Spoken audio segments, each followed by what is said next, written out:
ఇంకొకటి వేయవా అనమ్మా అంటున్నారు తెలుసా అండి. ఇది నిజం.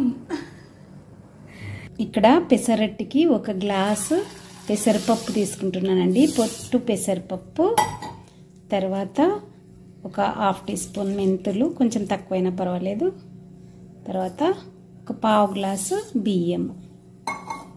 ఇవి ఒక 2-3 అవర్స్ నానబెట్టాలి. పప్పు బాగా నానిందండి. చూసారా ఈ పెసళ్ళు? ఇది గ్రీన్ కాదు, అటు అలివ్ గ్రీన్ కాదు, బ్లాక్ కలర్ కాదు, అలాంటి పెసలు అనమాట. ఇవి మా చేనులో పండినవి. అల్లము, పచ్చిమిర్చి ముక్కలు, కొంచెం పసుపు, జీరా, కొంచెం కరివేపాకు, 1 రెమ్మ ఇందులో వేసుకొని మెత్తగా మిక్సీ పట్టుకుందాం. ఇంకా మిక్సీ పడుతుంటేనే గుమ స్మెల్ వస్తుందండి. ఎందుకంటే అల్లం, పచ్చిమిర్చి, జీరా ఇవన్నీ వేసాం కదా. కొంచెం క్యారెట్, ఉల్లిపాయ ముక్కలు సన్నగా ఇలా తరుక్కొని పెట్టుకున్నానండి. ఇప్పుడైతే పెసరట్టు వేసుకుందాం.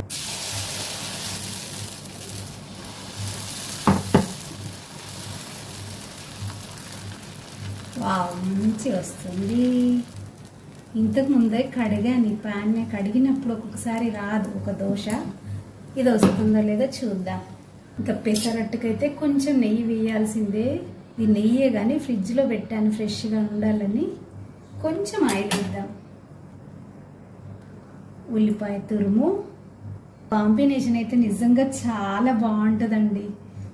ఈ ఉల్లిపాయ, క్యారెట్, కావలిస్తే కొంచెం కొత్తిమీర కూడా వేసుకోవచ్చు. ఇంకెవరైనా పెద్దవాళ్ళు ఉంటే, డైజెషన్ ప్రాబ్లమ్స్ ఉన్న వాళ్ళు కొంచెం సోంపు నలిపి కూడా వేసుకోవచ్చు.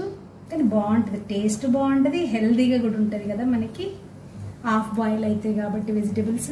ఈ మధ్య కాలంలో చాలా మంది పెసరట్టుకు ఎక్కువ ప్రిఫరెన్స్ ఇస్తున్నారు. ఎందుకంటే డాక్టర్స్ కూడా సూచిస్తున్నారు, కొన్ని హెల్త్ ప్రాబ్లమ్స్ ఉన్న వాళ్ళు, డైట్ చేసేవాళ్ళు, చాలా హెల్దీ, అన్ని విటమిన్స్, ప్రోటీన్స్ డిన్నర్లో కూడా తీసుకోవచ్చు. ఇంకా మార్నింగ్ బ్రేక్ఫాస్ట్ అయినా ఏ టైం అయినా తీసుకోవచ్చు డైట్ చేసేవాళ్ళు. ఒక్క నిమిషం అలా మూత పెట్టి కూడా చూడండి. ఇప్పుడు మంచిగా కాలింది.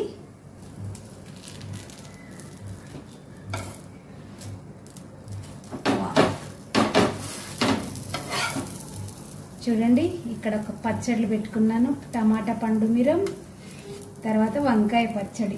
ఈ వంకాయ పచ్చడి కూడా నేను షూట్ చేశాను. మా వారికి ఆల్రెడీ 2 వేసి ఇచ్చాను నేను పెసరట్లు. వారు 2 తింటారు అనమాట ఈ దోశలు.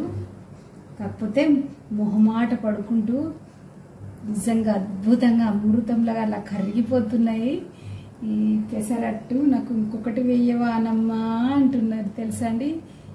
ఈ వీడియో కనుక మీకు నచ్చినట్లయితే తప్పకుండా లైక్ చేయండి. లైక్ చేయడం మరవకండి. Thank you.